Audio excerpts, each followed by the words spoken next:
வணக்கம் நண்பர்களே. பராபவ தமிழ் வருட லக்ன பலன்கள்.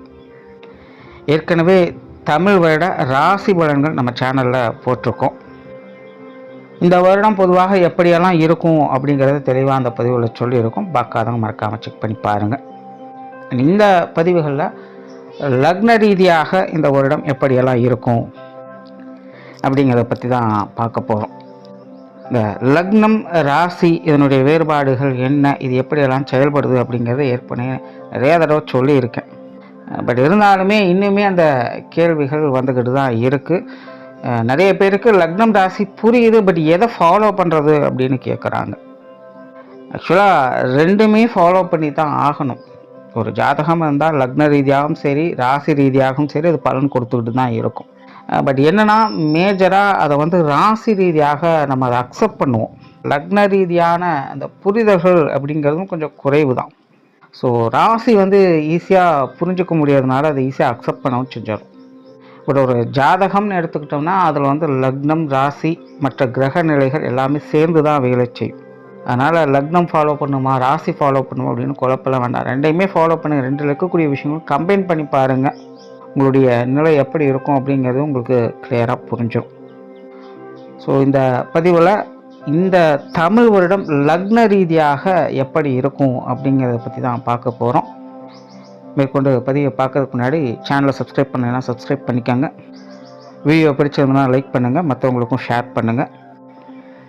இன்னொரு விஷயம், இந்த லக்ன பலன்கள் அப்படிங்கும்போது அங்கே கண்டிப்பாக பாசிட்டிவ் அண்ட் நெகட்டிவ் ரெண்டுமே கலந்த நிலைகள் தான் இருக்கும். அது எந்தெந்த விஷயங்களில் பாசிட்டிவாக இருக்குது, எந்தெந்த விஷயங்களில் நெகட்டிவாக இருக்குது அப்படிங்கிறத இண்டிகேட் பண்ணுறது தான் இந்த லக்னம். அதனால் இந்த ராசி பலன்கள் சொல்கிற மாதிரி எல்லாமே ஆக ஓஹோ அப்படின்னு லக்னத்துக்கு சொல்லவே முடியாது. ஸோ இது எதெல்லாம் நமக்கு சாதகமாக இருக்க போகுது, எதெல்லாம் நமக்கு பாதகமாக இருக்க போகுது அப்படிங்கிற விஷயங்களை தெரிஞ்சுக்கிறதுக்காக தான் இந்த லக்ன பலன்களே. ஸோ அதை மனசில் வச்சுட்டு மேற்கொண்டு பதிவுகளை பார்க்கலாம். மேஷ லக்னம். மேஷ லக்னத்துக்கு இந்த பராபவ தமிழ் வருடம் என்பது ரொம்பவுமே ஒரு சாதகமான வருடமாகவே இருக்கும் அப்படின்னு சொல்லலாம். ஏன்னா பெரும்பாலான மேஜர் கிரகங்கள், அதாவது வருட கிரகங்கள் சொல்லக்கூடிய குரு ராகு கேதுனுடைய நிலை அப்படிங்கிறது ரொம்பவுமே பக்கபலமாக மேஷ லக்னத்துக்கு அமைஞ்சிருக்கு. சனி மட்டும்தான் கொஞ்சம் தொந்தரவு கொடுக்குறாங்க. பட் அதுவுமே குருனுடைய பார்வையில் இருக்கிறதுனால பெருசாக இம்பேக்ட் அப்படிங்கிறது இருக்காது.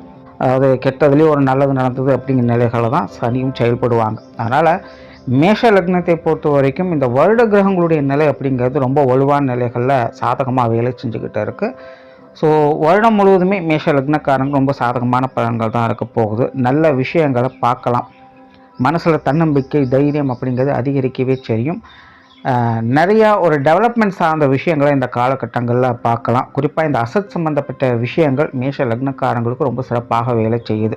அண்ட் பொருளாதார நிலைகளை மேம்படுத்துவதற்கான வழிகளும் இந்த காலகட்டங்களில் இருக்கும். இந்த தொழில் வேலை உத்வமத்தமாக மேஷ லக்னக்காரங்க கொஞ்சம் சிரமப்படத்தான் செய்வாங்க. அப்போ தொழில் பிரச்சனையாக இருக்குது, வேலை பிரச்சனையாக இருக்குது அப்படிங்கும்போது பொருளாதாரம் எப்படி நல்லாயிருக்கும் அப்படின்னு கேட்டோம்னா, எப்போவுமே ஜோதிடத்தை பொறுத்த வரைக்கும் காரணம் வேறு காரியம் வேறு தான். அதனால் இங்கே காரிய விஷயங்கள் அப்படிங்கிறது வேறையாக இருக்கும், பொருளாதார நிலைகள் அப்படிங்கிறது வேறையாக தான் இருக்கும். ஸோ அதனால் வேலை தொழிலெலாம் சிரமமாக இருக்குது அப்படிங்கிறதுக்காக உங்களுடைய பொருளாதார நிலை வழிவடையாது அப்படிங்கிறது அர்த்தம் கிடையாது. இன்னும் சொல்லப்போனால் காசு பணங்கள் இருந்தால் தான் எல்லா விஷயங்களும் செய்ய முடியும் அப்படிங்கிறதும் கிடையாது. சில நேரங்கள் அது இல்லாமலும் பல காரியங்கள் நமக்கு வரும். ஸோ அப்படி இந்த பராபவ தமிழ் வருடத்தை பொறுத்த வரைக்கும் ஏதோ ஒரு வகையில் இந்த அசட் சார்ந்த விஷயங்கள், பொருள் சார்ந்த அமைப்புகள் அப்படிங்கிறது மேஷ லக்னத்திற்கு நல்ல வலுவாக செயல்பட்டுக்கிட்டு இருக்குது. ஸோ இந்த வருடத்தில் நிறைய இந்த வீடு நிலவரங்கள் சம்மந்தப்பட்ட விஷயங்கள் ஆதாயம் பெறக்கூடிய நிலைகள், அல்லது வீட்டுக்கு தேவையான சில முக்கியமான ஆடம்பர பொருட்கள் வாங்கக்கூடிய நிலைகள், அல்லது அமைக்கக்கூடிய நிலைகள், அல்லது இந்த அசட் சார்ந்த விஷயங்களில் கொடுக்கல் வாங்கல் விஷயங்கள் சம்மந்தப்பட்ட விஷயங்கள் இதெல்லாமே ரொம்பவுமே சிறப்பாகவே இருக்கும். இதெல்லாமே நல்ல முறையில் உங்களுக்கு அமையவும் செய்யும். அண்ட் மேஷ லக்னத்தை பொறுத்த வரைக்கும் இது கொஞ்சம் பீஸ்ஃபுல்லான லைஃப் ஏற்படக்கூடிய காலம் அப்படின்னு சொல்லலாம். ஸோ ரொம்ப ஸ்ட்ரகிளெல்லாம் இருக்காது. எதுவாக இருந்தாலும் எல்லாம் கரெக்டாக மேனேஜ் பண்ணிப்பாங்க. குறிப்பாக அவங்கவுங்க வயது நிலைகளுக்கு ஏற்ப மேஷ லக்னக்காரங்க ஒரு சுமூகமான வாழ்க்கை நிலை பெறக்கூடிய அமைப்புகள் கண்டிப்பாக இருக்கும். அதே போல் செல்ஃப் டெவலப்மெண்ட் அப்படிங்கிறதும் இந்த காலகட்டங்களில் உண்டு. பொதுவாக மேஷ லக்னத்தை பொறுத்த வரைக்கும் இந்த காலகட்டங்களில் நல்ல தொலைநோக்கு சிந்தனையோடு செயல்படுவாங்க. அதே போல் லாப ஆதாயங்களை நோக்கி அவங்க செயல்பட்டுக்கிட்டு இருப்பாங்க. ஆல்ரெடி சமீபகாலமாக மேஷ லக்னக்காரங்க அப்படி தான் இருந்துக்கிட்டு இருக்காங்க. பட் அதெல்லாமே ஈடேறக்கூடிய ஒரு காலகட்டமாக இந்த தமிழ் வருடம் இவங்களுக்கு அமையுது. தொழில் வேலை உத்தியோகம் சார்ந்த விஷயங்கள் முன்னாடி சொன்னால் கொஞ்சம் ரிஸ்க் இருக்கத்தான் செய்யும். பட் இருந்தாலும் கரெக்டாக மேனேஜ் பண்ணிப்பீங்க. பட் அதே நேரம் இந்த காலகட்டங்களில் இந்த வெளிநாடு சம்மந்தப்பட்ட விஷயங்கள் மேஷ லக்னக்காரங்களுக்கு ரொம்ப சிறப்பாக இருக்குது. ஸோ இந்த இம்போர்ட் எக்ஸ்போர்ட் சம்மந்தப்பட்ட விஷயங்கள், அது வெளிநாடுகளுக்கு பயணம் பண்ணுறது, வெளிநாடுகளில் வேலை செய்கிறது, படிக்கிறது, இந்த மாதிரியான அமைப்புகள் எல்லாமே ரொம்ப சிறப்பாக இருக்கும். வெளி ஊர்களில் போய் செய்யக்கூடிய விஷயங்கள் மேஷ லக்னக்காரங்களுக்கு ரொம்ப சிறப்பாகத்தான் இருக்குது. ஸோ சுருக்கமாக சொன்னால் இந்த உள்ளூர் பருப்பு வேகாது அப்படின்னு சொல்லுவாங்க, அந்த மாதிரின்னு வச்சுக்கலாம். நம்ம ஜென்ரலாக மேஷ லக்னக்காரங்களுக்கு இந்த கெரியர் ரிலேட்டடான விஷயங்கள்லாம் கொஞ்சம் ரிஸ்க் இருக்கும். பட் இருந்தாலும் அதை மேனேஜ் பண்ணிப்பாங்க. பட் வெளிநாடு சம்மந்தப்பட்ட விஷயங்கள் அப்படிங்கும்போது இன்னும் சிறப்பாக உங்களுக்கு வேலை செய்யும். பொருளாதார நிலைகளை பொறுத்த வரைக்கும் அப்படி தான். இந்த கொடுக்கல் வாங்கல் விஷயங்கள் கொஞ்சம் சிரமங்கள் இருக்கத்தான் செய்யும். 12ஆம் இடத்துல சனி இருக்கிறதுனால பெருசாக சேமிப்புகள் அப்படிங்கிறது வச்சுக்க முடியாது. ஏதோ ஒரு வகையில் வரவுகள் வரும், அது செலவுகளாக மாறிக்கொண்டே தான் இருக்கும். சுப விரயங்கள் இந்த காலகட்டங்களில் கூடுதலாகவே இருக்குது. ஏன்னா முன்னாடி சொன்னால் இந்த அசட் ரீதியான விஷயங்கள் உங்கள் பக்கமாக வேலை செய்யுது. அப்போ ஒரு விஷயம் வெளியில் போகாமல் உள்ளே வராது. ஸோ இந்த பொருள் சேமிப்புகள் அதிகமாக இருக்கக்கூடிய காரணத்தினால கூட இந்த செலவுகள் விரயங்கள் கட்டுப்படுத்தாத நிலையாக மாறலாம்.